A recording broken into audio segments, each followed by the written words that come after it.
صرف پہلی قسط تھی، کیونکہ میری نظر جب عامر سے ہٹ کر اس کے ساتھ والی نشست پر گئی تو میرے حلق سے ایک بے ساختہ چیخ نکلتے نکلتے رہ گئی۔ عامر کے ساتھ اگلی نشست پر ایک لڑکی بیٹھی تھی جو بلا کی حسین تھی، اور اس نے انتہائی جدید انداز کا لباس پہن رکھا تھا۔ اس کے ہاتھ میں ایک سگریٹ سلگ رہا تھا اور وہ بڑے ناز و انداز سے عامر کی طرف دیکھ کر مسکرا رہی تھی۔ میرا دماغ سائیں سائیں کرنے لگا، کیونکہ یہ کوئی عام لڑکی نہیں تھی۔ میرا ذہن تیزی سے ماضی کے دریچوں میں بھٹکنے لگا، اور 2 سال پرانے اخباروں کی سرخیاں اور شہر کی دیواروں پہ لگے اشتہارات میری آنکھوں کے سامنے گھومنے لگے۔ یہ وہی لڑکی تھی جس کی گمشدگی نے پورے شہر میں کہرام مچا دیا تھا۔ یہ ماہم تھی، شہر کے ایک بڑے سیٹھ کی بیٹی، جو 2 سال پہلے پراسرار طور پر لاپتہ ہو گئی تھی، اور جس کی تلاش میں پولیس نے زمین آسمان ایک کر دیے تھے۔ لوگوں کا خیال تھا کہ اسے اغوا کر کے مار دیا گیا ہے، یا وہ ملک سے باہر سمگل ہو گئی ہے۔ اس کے باپ نے اس کی اطلاع دینے والے کے لیے کروڑوں کا انعام رکھا تھا۔ ہر ٹی وی چینل پر مہینوں تک اس کی خبر چلتی رہی تھی کہ ایک معصوم لڑکی گھر سے نکلی اور پھر زمین کھا گئی یا آسمان نگل گیا۔ کسی کو خبر نہ ہوئی، لیکن وہ تو یہاں تھی، زندہ سلامت، اور میرے شوہر کے ساتھ اتنی بے تکلفی سے بیٹھی تھی جیسے وہ دونوں برسوں سے ایک دوسرے کو جانتی ہوں۔ میرے ذہن میں سوالات کا ایک طوفان امڈ آیا کہ عامر کا اس امیر زادی سے کیا تعلق ہو سکتا ہے۔ عامر کا تو معمولی مزدور ہے جو دن رات محنت کر کے وہ مشکل گھر کا خرچ چلاتا ہے، جس کے پاس اپنی ٹوٹی ہوئی سائیکل مرمت کروانے کے پیسے نہیں ہوتے۔ وہ اتنی مہنگی گاڑی کہاں سے لایا؟ کیا اس نے یہ گاڑی چوری کی ہے؟ نہیں، عامر چور نہیں ہو سکتا۔ تو کیا وہ کسی کا ڈرائیور بن گیا ہے؟ لیکن ڈرائیور تو مالکوں کے ساتھ اتنی بے تکلفی سے کہہ کے نہیں لگاتے، اور نہ ہی اتنے مہنگے کپڑے پہنتے ہیں۔ تو پھر یہ مہنگی گاڑی، یہ لباس اور یہ لڑکی سب کیا ہے؟ کیا عامر کوئی ڈبل گیم کھیل رہا ہے؟ کیا وہ کوئی بہروپیہ ہے جو گھر میں غربت کا ڈرامہ کرتا ہے اور باہر اس طرح کی زندگی گزارتا ہے؟ یا پھر معاملہ اس سے بھی زیادہ سنگین ہے؟ میں نے دیکھا کہ عامر نے اس لڑکی کے ہاتھ پر اپنا ہاتھ رکھا اور کچھ کہا، جس پر وہ لڑکی زور سے ہنسی۔ یہ منظر میرے لیے کسی خنجر سے کم نہیں تھا۔ میرا شوہر جو میرے لیے ایک ایک پائی کا حساب رکھتا تھا، آج اس مفرور لڑکی کے ساتھ عیش کر رہا تھا۔ میرے اندر کا اعتماد ٹوٹ کر کرچی کرچی ہو رہا تھا۔ مجھے اپنی آنکھوں پر یقین نہیں آ رہا تھا۔ جسے میں دیوتا سمجھتی تھی، وہ انسان بھی نہیں نکلا۔ بارش کا پانی میرے آنسوؤں کے ساتھ مل کر میرے چہرے کو بکھو رہا تھا، لیکن مجھے سردی کا احساس ختم ہو چکا تھا۔ اب میرے اندر صرف آگ لگی ہوئی تھی، شک اور غصے کی آگ۔ مجھے لگا کہ میں ابھی جا کر گاڑی کا شیشہ کھٹکھٹاؤں اور عامر کا گریبان پکڑ کر پوچھوں کہ یہ سب کیا تماشا ہے، کہ تم تو کارخانے میں تھے، تو یہاں کیا کر رہے ہو، اور یہ لڑکی تمہارے ساتھ کیا کر رہی ہے؟ لیکن میرے قدم اٹھ نہ سکے، کیونکہ مجھے ڈر تھا کہ کہیں یہ سب سچ نہ ہو، اور اگر عامر نے مجھے پہچاننے سے انکار کر دیا تو میں کیا کروں گی؟ تبھی اشارہ سبز ہوا اور وہ کالی گاڑی آہستہ سے آگے بڑھنے لگی۔ اس کے پہیوں سے اڑتا ہوا کیچڑ میرے کپڑوں پہ گرا، لیکن مجھے پرواہ نہیں تھی۔ میرا شوہر اور وہ لاپتہ لڑکی میری نظروں سے دور جا رہے تھے، اور مجھے احساس ہوا اگر آج میں نے ان کا پیچھا نہ کیا تو شاید میں کبھی جان نہیں پاؤں گی کہ عامر کی اصلیت کیا ہے، اور وہ لڑکی 2 سال سے کہاں غائب تھی۔ یہ محض اتفاق نہیں ہو سکتا، یہ یقیناً کوئی بہت گہری سازش ہے جس میں میرا عامر بھی شامل ہے۔ مجھے ہر حال میں سچ کا پتہ لگانا ہوگا، چاہے اس کے لیے مجھے کسی بھی حد تک جانا پڑے۔ میرے ذہن میں خوف کے سائے لہرا رہے تھے کہ کہیں یہ میرا آخری سفر نہ ہو، لیکن سچ کی تڑپ خوف پر غالب آ گئی۔ وہ دونوں ایک ساتھ کیا کر رہے ہیں؟ یہ سوال میرے دماغ میں ہتھوڑے کی طرح برس رہا تھا۔ نہیں، میں انہیں ایسے جانے نہیں دے سکتی۔ مجھے ان کا پیچھا کرنا ہوگا۔ مجھے دیکھنا ہوگا کہ یہ گاڑی کہاں جاتی ہے اور عامر کی یہ رات کی ڈیوٹی دراصل کس دنیا میں لگتی ہے۔ میں نے فوراً ادھر ادھر دیکھا تو ایک رکشہ آتا دکھائی دیا۔ میں نے دیوانہ وار ہاتھ ہلایا اور رکشہ رکتے ہی میں اس میں تقریباً کود کر سوار ہو گئی اور رکشے والے کو کانپتی ہوئی آواز میں کہا کہ اس کالی گاڑی کے پیچھے لگا لو اور دھیان رہے کہ انہیں پتہ نہ چلے کہ کوئی ان کا پیچھا کر رہا ہے۔ رکشہ ڈرائیور نے حیرانی سے میری طرف دیکھا، لیکن میرے چہرے کی وحشت دیکھ کر اس نے بنا کوئی سوال کیے رکشہ دوڑا دیا۔ میرا دل سینے میں کسی پنچھی کی طرح پھڑپڑا رہا تھا، کیونکہ میں جانتی تھی کہ اس سفر کا انجام جو بھی ہو، میری زندگی اب پہلے جیسی کبھی نہیں رہے گی۔ وہ تمام قسمیں، وہ تمام وعدے جو عامر نے مجھ سے کیے تھے، وہ سب اس بارش میں دھل چکے تھے۔ اب سامنے صرف ایک خوفناک حقیقت تھی جس کا سامنا مجھے کرنا تھا۔ گاڑی شہر کی روشن گلیوں سے نکل کر ویران راستوں کی طرف مڑ رہی تھی اور میرا خوف بڑھتا جا رہا تھا کہ آخر عامر اس لڑکی کو لے کر کہاں جا رہا ہے۔ کیا وہ اسے مارنے جا رہا ہے یا پھر وہ دونوں مل کر کسی نئی مصیبت کو دعوت دینے والے ہیں؟ ہر موڑ کے ساتھ راز گہرا ہوتا جا رہا تھا اور میں اپنی سانسیں روکے بس اس گاڑی کی پچھلی بتیوں کو گھور رہی تھی جو اندھیرے میں سرخ آنکھوں کی طرح چمک رہی تھی اور مجھے اپنی بربادی کا پتہ دے رہی تھی۔ یہ تعاقب صرف ایک گاڑی کا نہیں تھا، بلکہ میرے بھروسے، میرے مان اور میری محبت کے جنازے کا تعاقب تھا، جو آج میرا اپنا ہی شور اٹھائے جا رہا تھا اور میں بے بسی کی تصویر بنی اپنے سوالوں کے جواب ڈھونڈنے کے لیے موت کے منہ میں جا رہی تھی۔ لیکن اب واپسی کا کوئی راستہ نہیں تھا۔ مجھے دیکھنا تھا کہ اس ڈرامے کا آخری منظر کیا ہے، چاہے وہ منظر میری موت ہی کیوں نہ ہو۔ یہ دونوں ایک ساتھ کیا کر رہے ہیں؟ نہیں، مجھے ان کا پیچھا کرنا ہوگا۔ رکشے کا شور بارش کی تیز آواز اور بادلوں کی گرج کے ساتھ مل کر ایک عجیب سا ہنگامہ برپا کیے ہوئے تھا، مگر میرے کانوں میں صرف اپنے دل کی دھڑکن گونج رہی تھی جو کسی خطرے کی گھنٹی کی طرح مسلسل بج رہی تھی۔ میرا پورا وجود کانپ رہا تھا، جس کی وجہ شاید سرد ہوا تھی یا وہ خوف جو میرے رگوں پہ میں سرایت کر چکا تھا۔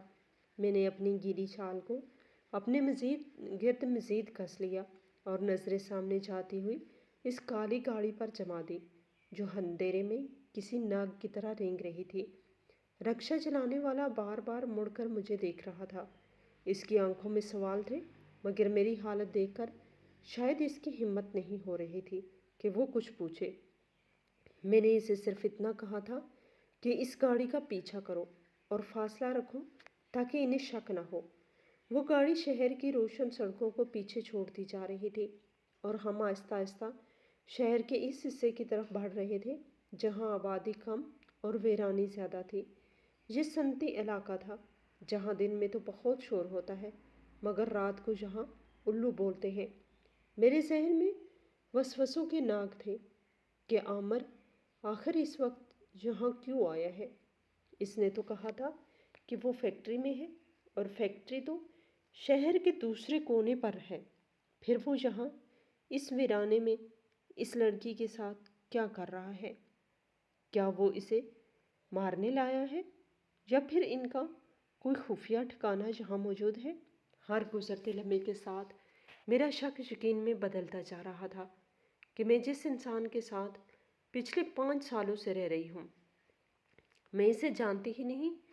وہ عامر جو میرے سامنے اونچی آواز میں بات نہیں کرتا تھا، جو سوئی میں دھاگا ڈالنے کے لیے بھی میری مدد مانگتا تھا، وہ آج اتنا شاطر کیسے ہو گیا کہ اتنی بڑی گاڑی چلا رہا ہے، اور وہ بھی اتنی مہارت سے، جیسے وہ پیدائشی امیر ہو۔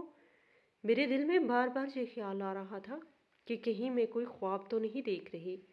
میں نے خود کو چٹکی کاٹی، مگر درد نے احساس دلایا کہ یہ تلخ حقیقت ہے۔ گاڑی اب کچی سڑک پر اتر چکی تھی اور رکشے کے جھٹکے میری ہڈیوں کو ہلا رہے تھے۔ کیچڑ اور پانی کے چھینٹے اڑ کر میرے کپڑوں کو مزید خراب کر رہے تھے، مگر مجھے اپنی حالت کی کوئی پرواہ نہیں تھی۔ مجھے بس اس سوال کا جواب چاہیے تھا کہ عامر کا اس لاپتہ لڑکی ماہم سے کیا رشتہ ہے؟ وہ لڑکی جس کے باپ نے شہر بھر میں اس کی تصویریں لگوا رکھی تھی، وہ آج میرے شوہر کے ساتھ کہکے لگا رہی تھی۔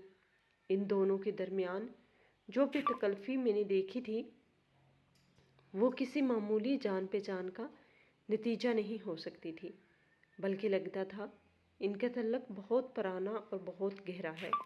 یہ سوچ کر میرے سینے میں جلن ہونے لگی کہ جب میں گھر میں آٹے دال کا حساب کر رہی ہوتی تھی، تب عامر شاید اس لڑکی کے ساتھ عیاشی کر رہا ہوتا تھا۔ گاڑی ایک ویران راستے پر مڑ گئی، جہاں سڑک کے دونوں طرف گھنے درخت تھے اور روشنی کا کوئی نام و نشان نہیں تھا۔ رکشے والے نے رفتار کم کر دی اور دبی آواز میں کہا کہ بی بی، یہ علاقہ ٹھیک نہیں، یہاں رات کو آنا خطرے سے خالی نہیں۔ آپ کو یقین ہے کہ ہمیں آگے جانا چاہیے؟ میں نے اپنے پرس میں سے آخری بچا ہوا نوٹ نکالا اور اسے دکھاتے ہوئے کہا، بس تھوڑی دور اور، تم فکر نہ کرو، تمہیں تمہارا کرایہ مل جائے گا۔ حالانکہ میں اندر سے خود ڈری ہوئی تھی، مگر میں اب واپس نہیں جا سکتی تھی۔ کچھ دور جا کر وہ کالی گاڑی ایک پرانے اور عالی شان بنگلے کے بڑے سے آہنی گیٹ کے سامنے رک گئی۔ یہ بنگلہ بہت پرانا لگ رہا تھا۔ اس کی دیواریں اونچی تھیں اور جگہ جگہ سے پلستر اکھڑا ہوا تھا، مگر اس کی ساخت بتا رہی تھی کہ کبھی یہ کسی بہت امیر کبیر آدمی کی رہائش گاہ رہا ہوگا۔ میں نے رکشے والے کو وہیں رکنے کا اشارہ کیا اور خود اندھیرے میں چھپتی ہوئی رکشے سے اتر گئی۔ میں نے رکشے والے کو اشارہ کیا کہ وہ یہاں سے چلا جائے، کیونکہ اگر گاڑی کی آواز سے وہ لوگ چوکنے ہو گئے تو سب کچھ بگڑ سکتا ہے۔ رکشے والا مجھے وہیں چھوڑ کر واپس مڑ گیا اور میں اس گپ اندھیرے میں اکیلی رہ گئی۔ بارش اب کچھ تھم چکی تھی، مگر بوندیں ابھی بھی ٹپک رہی تھی۔ ہوا کے جھونکے درختوں کے پتوں سے ٹکرا کر ڈراؤنی آواز پیدا کر رہے تھے۔ میں نے دیکھا کہ بنگلے کا گیٹ خود بخود کھلا، جیسے کوئی اندر سے اسے کنٹرول کر رہا ہو، اور گاڑی اندر داخل ہو گئی۔ میں نے جلدی سے بھاگ کر دیوار کی آڑ لی اور اندر جھانکنے کی کوشش کی۔ گیٹ دوبارہ بند ہو چکا تھا۔ میرے پاس اندر جانے کا کوئی راستہ نہیں تھا، سوائے اس کے کہ میں دیوار پھاند کر جاؤں۔ دیوار اونچی تھی اور گیلی ہونے کی وجہ سے پھسلن بھی تھی، مگر جنون اور سچ جاننے کی تڑپ نے مجھے اتنی طاقت دے دی کہ میں ایک سوکھے درخت کے سہارے دیوار پر چڑھنا شروع کر دیا۔ میرے ہاتھ چھل گئے اور کپڑے جگہ جگہ سے پھٹ گئے، مگر میں کسی نہ کسی طرح دیوار کے اوپر پہنچ گئی اور دوسری طرف چھلانگ لگا دی۔ میں ایک جھاڑی میں جا گری جس سے میرے بازو پر کانٹے چبھ گئے، مگر میں نے اپنے منہ سے سسکی تک نہ نکلنے دی، کیونکہ میں جانتی تھی کہ ذرا سی آہٹ میں میری موت کا پروانہ بن سکتی ہے۔ میں جھاڑیوں کی آڑ میں چھپتی ہوئی بنگلے کی عمارت کی طرف بڑھی۔ یہ جگہ باہر سے جتنی ویران لگ رہی تھی، اندر سے اتنی ہی خوفناک تھی۔ باغ میں گھاس بڑھی ہوئی تھی اور جگہ جگہ پرانے مجسمے پڑے تھے جو اندھیرے میں بھوتوں کی طرح لگ رہے تھے۔ وہ گاڑی پورچ میں کھڑی تھی اور اس کا انجن بند ہو چکا تھا۔ عامر اور وہ لڑکی گاڑی سے اتر کر بنگلے کے اندر جا چکے تھے۔ میں بلی کے پنجوں پہ چلتی ہوئی کھڑکی کے پاس پہنچی، جس میں سے ہلکی سی روشنی باہر آ رہی تھی۔ میں نے اندر جھانکا تو دیکھا یہ ایک بہت بڑا ہال تھا، جس میں پرانا فرنیچر پڑا تھا اور ہر چیز پر دھول جمی ہوئی تھی، لیکن وہاں کوئی نہیں تھا۔ شاید وہ لوگ کسی اور کمرے میں چلے گئے تھے۔ میں نے ہمت کر کے سامنے والے دروازے کو دھکا دیا، جو خوش قسمتی سے کھلا ہوا تھا۔ دروازہ کھلتے ہی ایک عجیب سی بو میرے نتنوں سے ٹکرائی۔ یہ بو نم اور پرانی چیزوں کی تھی، مگر اس میں ایک اور بو بھی شامل تھی جسے میں پہچان نہیں پا رہی تھی۔ میں ہال میں داخل ہو گئی اور دیواروں کے ساتھ لگ کر کھڑی ہو گئی۔ میرے دل کی دھڑکن اتنی تیز تھی کہ مجھے لگ رہا تھا کہ کہیں یہ دیواریں بھی میری دھڑکن نہ سن لیں۔ میں قدم آگے بڑھائی تو لکڑی کا فرش چرچرایا۔ میں وہیں جم گئی اور سانس روک لی، مگر کوئی باہر نہیں آیا۔ گھر میں قبرستان جیسی خاموشی تھی جو بہت پراسرار لگ رہی تھی۔ میں نے دیکھا کہ سامنے ایک راہداری جا رہی ہے جس کے آخر میں ایک کمرے کا دروازہ نیم واہ ہے اور وہاں سے روشنی کی ایک ہلکی لکیر باہر آ رہی ہے۔ مجھے یقین تھا کہ عامر اور وہ لڑکی وہیں ہوں گے۔ میں بہت احتیاط سے اس کمرے کی طرف بڑھی۔ ہر قدم پر مجھے لگتا تھا ابھی کوئی میرے پیچھے سے آئے گا اور مجھے دبوچ لے گا۔ میرا دماغ مجھے کہہ رہا تھا کہ بھاگ جاؤ یہاں سے، یہ جگہ منحوس ہے، مگر میرے پیر خود بخود اس کمرے کی طرف بڑھ رہے تھے۔ جب میں اس کمرے کے دروازے کے قریب پہنچی تو مجھے کسی کے بات کرنے کی آواز نہیں آئی، بالکل سناٹا تھا۔ میں نے کان لگا کر سننے کی کوشش کی مگر کچھ سنائی نہیں دیا۔ میں نے آہستہ سے دروازے کو انگلی سے دھکا دیا، بغیر آواز کے دروازہ کھل گیا اور میں نے اندر جھانکا۔ کمرے کا منظر دیکھ کر میری آنکھوں کے سامنے اندھیرا چھا گیا اور میرے حلق میں چیخ گھٹ کر رہ گئی۔ یہ کوئی عام کمرہ نہیں تھا، یہ کمرہ خالی تھا، نہ یہاں عامر تھا اور نہ ہی وہ لڑکی، مگر سامنے والی دیوار نے میرے ہوش اڑا دیے تھے۔ اس دیوار پر درجنوں تصویریں لگی ہوئی تھی اور کسی اور کی نہیں بلکہ میری اپنی تصویریں تھیں۔ یہ وہ تصویریں تھیں جو مختلف اوقات میں لی گئی تھی، کچھ شادی کی تھی، کچھ باورچی خانے میں کام کرتے ہوئے، کچھ سوتے ہوئے اور کچھ بازار جاتے ہوئے۔ ان تصویروں میں سے کئی ایسی تھی جن کا مجھے علم بھی نہیں تھا کہ یہ کب کھینچی گئی، یعنی کوئی مجھ پر مسلسل نظر رکھ رہا تھا، کوئی میرا پیچھا کر رہا تھا اور وہ کوئی اور نہیں میرا اپنا شوہر تھا۔ مگر خوفناک بات صرف تصویریں نہیں تھی، خوفناک بات وہ تھی جو ان تصویروں کے ساتھ کی گئی تھی۔ ہر تصویر پر سرخ رنگ کا مادہ پھینکا گیا تھا جو بالکل تازہ خون لگ رہا تھا۔ تصویروں پر خون کے یہ چھینٹے بے ترتیب نہیں تھے بلکہ ایسا لگ رہا تھا جیسے کسی نے بہت نفرت سے ان پر یہ رنگ پھینکا ہے یا پھر یہ کسی خونی کھیل کی مشق تھی۔ تصویروں کے بیچ میں میری ایک بہت بڑی تصویر لگی ہوئی تھی جس میں میری گردن کے گرد ایک سرخ دائرہ لگایا گیا تھا اور اس کے نیچے ایک تاریخ لکھی ہوئی تھی جو کل کی تاریخ تھی۔ میرا سر چکرانے لگا اور مجھے لگا کہ میں ابھی بے ہوش ہو جاؤں گی۔ یہ کیا ہو رہا ہے؟ میرا شوہر مجھے کیوں مارنا چاہتا ہے؟ میں نے تو کبھی اس کا برا نہیں چاہا، میں نے تو ہمیشہ اس کی خدمت کی، اپنی خواہشات کا گلا گھونٹا تاکہ وہ خوش رہے، تو پھر یہ سب کیوں؟ اور وہ لڑکی ماہم، اس کا اس سب میں کیا کردار ہے؟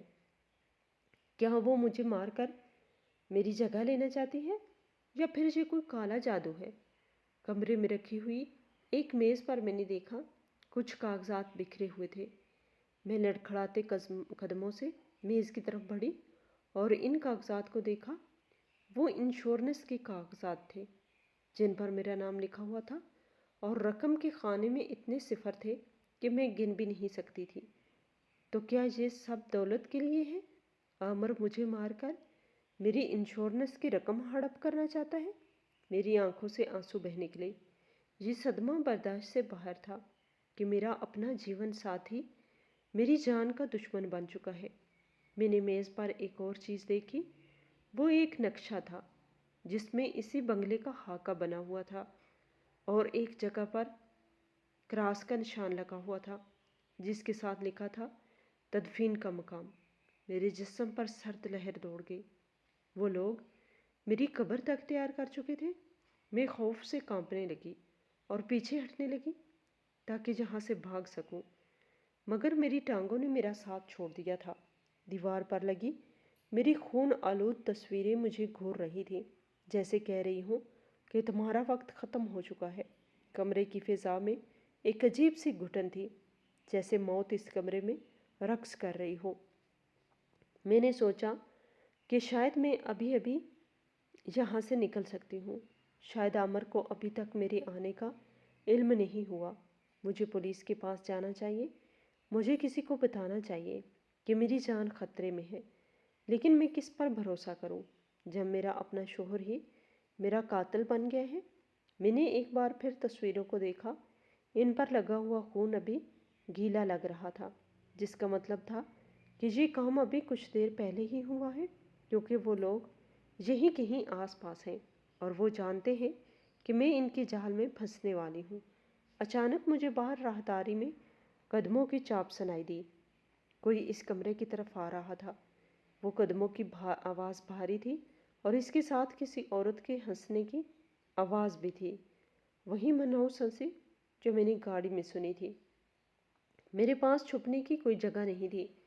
کمرہ خالی تھا سوائے اس میز اور اس پرانی الماری کے جو کونے میں رکھی تھی۔ میں جلدی سے الماری کی طرف بھاگی اور اس کے پیچھے چھپنے کی کوشش کی۔ میرا دل اتنی زور سے دھڑک رہا تھا کہ مجھے ڈر تھا اس کی آواز باہر تک جائے گی۔ قدموں کی آواز قریب آتی جا رہی تھی اور ساتھ ہی عامر کی آواز آئی جو کہہ رہا تھا کہ بس اب انتظار کی گھڑیاں ختم ہوئیں، آج رات کھیل تمام ہو جائے گا۔ اس کے لہجے میں صفاقی تھی جو میں نے پہلے کبھی نہیں سنی تھی۔ وہ لڑکی جواب میں بولی، تمہیں یقین ہے کہ وہ گھر پر اکیلی ہوگی؟ عامر نے ہنس کر کہا، وہ بیوقوف عورت میرا اتنا یقین کرتی ہے کہ اگر میں اسے زہر بھی لا کر دوں تو وہ امرت سمجھ کر پی لے۔ اسے تو وہم و گمان میں بھی نہیں ہوگا کہ اس کا شوہر اس کے ساتھ کیا کرنے والا ہے۔ ان کی باتیں سن کر میرا کلیجہ منہ کو آ گیا۔ میری رہی سے امید بھی دم توڑ گئی۔ اب کوئی غلط فہمی نہیں تھی، سب کچھ اجاں ہو چکا تھا۔ وہ دونوں کمرے کے دروازے تک پہنچ چکے تھے اور میں الماری کے پیچھے سانس روک کے کھڑی تھی۔ میری نظریں دروازے پر جمی ہوئی تھیں اور میں موت کا انتظار کر رہی تھی۔ دروازہ پورا کھلا اور ان دونوں کے سائے فرش پر لمبے ہوتے ہوئے اندر داخل ہوئے۔ ان کے ہاتھوں میں کچھ اوزار تھے جو اندھیرے میں چمک رہے تھے۔ شاید وہ مجھے مارنے کے آلات تھے۔ میں نے اپنی آنکھیں بند کر لی اور خدا کو یاد کرنے لگی کہ شاید کوئی معجزہ ہو جائے، مگر معجزوں کا وقت شاید گزر چکا تھا۔ اب صرف حقیقت کا سامنا تھا اور حقیقت یہ تھی کہ میں ایک خونی کھیل کا حصہ بن چکی تھی جس کا انجام صرف میری موت تھی۔ لیکن تبھی میری نظر ایک ایسی چیز پر پڑی جو میں نے پہلے نہیں دیکھی تھی۔ میز کے نیچے ایک چھوٹا سا ڈبہ رکھا تھا جس پر ایک عجیب سا نشان بنا ہوا تھا۔ یہ وہی نشان تھا جو میں نے 2 سال پہلے اخبار میں اس لاپتہ لڑکی کی خبر کے ساتھ دیکھا تھا۔ یہ کسی خفیہ تنظیم کا نشان لگ رہا تھا۔ میرے ذہن میں ایک نیا جھماکا ہوا کہ یہ معاملہ صرف انشورنس کا نہیں بلکہ اس کے پیچھے کوئی اور بڑی سازش ہے، کوئی ایسا راز جو انشورنس کی رقم سے بھی زیادہ قیمتی اور خوفناک ہے۔ مگر اس راز کو سمجھنے کا وقت نہیں تھا، کیونکہ عامر اور وہ لڑکی اب بالکل میرے سامنے کھڑے تھے اور ان کا رخ میری چھپنے کی جگہ کی طرف نہیں تھا بلکہ وہ دیوار پر لگی میری تصویر کو دیکھ کر محفوظ ہو رہے تھے۔ لڑکی نے ایک خنجر اٹھایا اور میری تصویر پر دے مارا، ٹھیک اس جگہ جہاں میرا دل تھا، اور بولی کہ کتنا مزہ آئے گا جب ہم حقیقت میں یہ کریں گے۔ عامر نے کہکا لگایا اور کہا، بس کچھ گھنٹے اور پھر ہم آزاد ہوں گے۔ میں وہاں کھڑی اپنی ہی موت کی منصوبہ بندی سن رہی تھی اور سوچ رہی تھی، کیا محبت کا یہی صلہ ہوتا ہے؟ کیا اعتبار کا یہی انجام ہے؟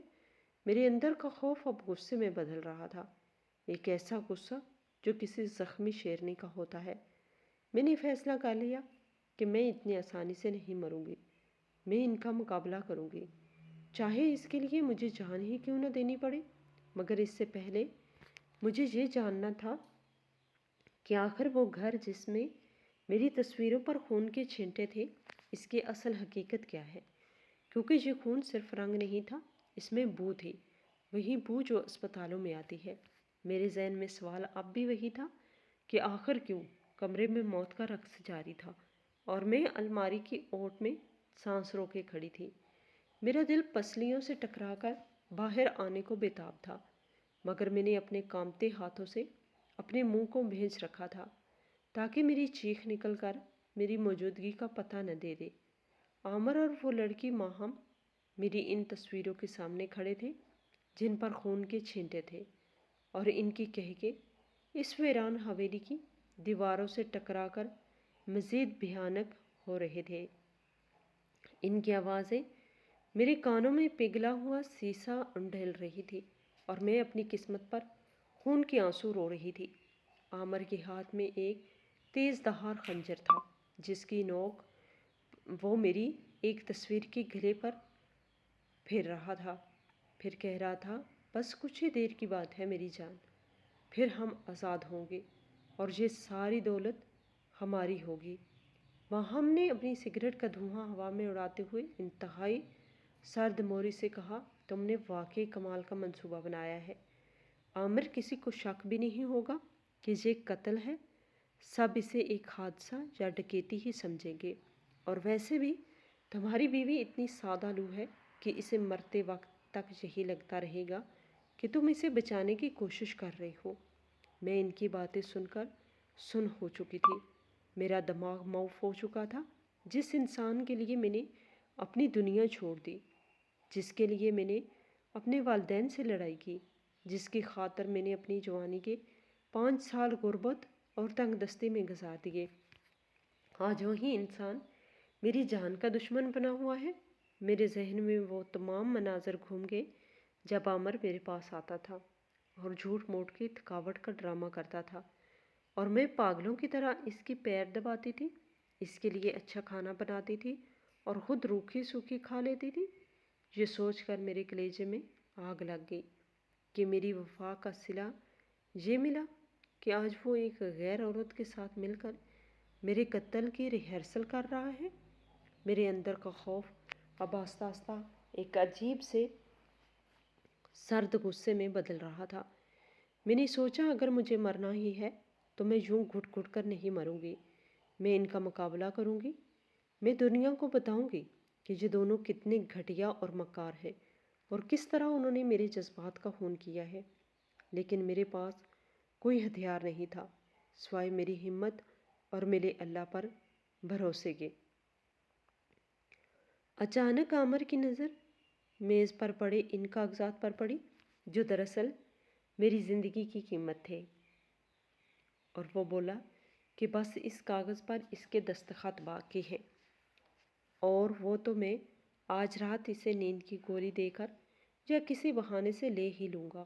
اس کے بعد یہ ساری جائیداد اور یہ بیمہ کی رقم ہمارے نام ہو جائے گی۔ ماہم ہنسی اور بولی کہ تم کتنے ڈرامے باز ہو عامر، تم نے اسے 5 سال تک کیسے برداشت کیا؟ عامر نے نفرت سے تھوکتے ہوئے کہا کہ برداشت مجبوری تھی۔ ماہم، تم جانتی ہو کہ میرے باپ کا سارا کاروبار تباہ ہو گیا تھا اور ہمیں پیسوں کی سخت ضرورت تھی۔ یہ عورت جذباتی بیوقوف تھی، اس کے باپ نے مرتے وقت اس کے نام کافی جائیداد کی تھی جو صرف اسی صورت مل سکتی تھی اگر اس کی شادی ہوتی، اور وہ جائیداد اب اس کی موت کے بعد ہی میرے نام ہو سکتی ہے۔ اسی لیے میں نے اس سے شادی کا ناٹک رچایا، اور اب جب کہ تم واپس آ گئی ہو اور ہم نے مل کر نیا منصوبہ بنا لیا ہے تو اس کی ضرورت ختم ہو گئی ہے۔ یہ سن کر مجھے لگا کسی نے میرے سینے میں خنجر گھونپ دیا ہے۔ تو یہ سب جائیداد کا کھیل تھا، میری محبت، میری قربانی، سب ایک دھوکہ تھا۔ میں وہاں کھڑی رو رہی تھی، مگر میری آنکھوں میں آنسو نہیں تھے بلکہ لہو اتر آیا تھا۔ وہ دونوں اپنی کامیابی کے نشے میں اتنا چور تھے کہ انہیں احساس ہی نہیں ہوا کہ ان کا شکار ان کے سر پر کھڑا سب کچھ سن رہا ہے۔ عامر کہہ رہا تھا، یہ خون کے چھینٹے جو ہم نے تصویروں پر ڈالے ہیں یہ پولیس کو الجھانے کے لیے کافی ہوں گے۔ ہم ثابت کریں گے کہ کوئی نفسیاتی قاتل شہر میں گھوم رہا ہے جس نے میری بیوی کو نشانہ بنایا، اور میں تو بیچارہ مسکین شوہر بن کر سب کی ہمدردیاں سمیٹ لوں گا۔ ماہم نے کہکا لگاتے ہوئے کہا، اور میں جو 2 سال سے لاپتہ ہوں، میں اچانک نمودار ہوں گی اور گواہی دوں گی کہ میں نے قاتل کو دیکھا تھا، اور اس طرح ہم دونوں اس جرم سے صاف بچ نکلیں گے۔ اس کی شیطانی منصوبہ بندی سن کر میرے رونگٹے کھڑے ہو گئے۔ یہ انسان نہیں، درندے تھے۔ تبھی کمرے کے دروازے پر ہوا کے جھونکے سے ایک آہٹ ہوئی۔ عامر اور ماہم چونک کر مڑے۔ میں نے موقع غنیمت جانا اور الماری کی اوٹ سے باہر نکل آئی۔ میرے ہاتھ میں وہاں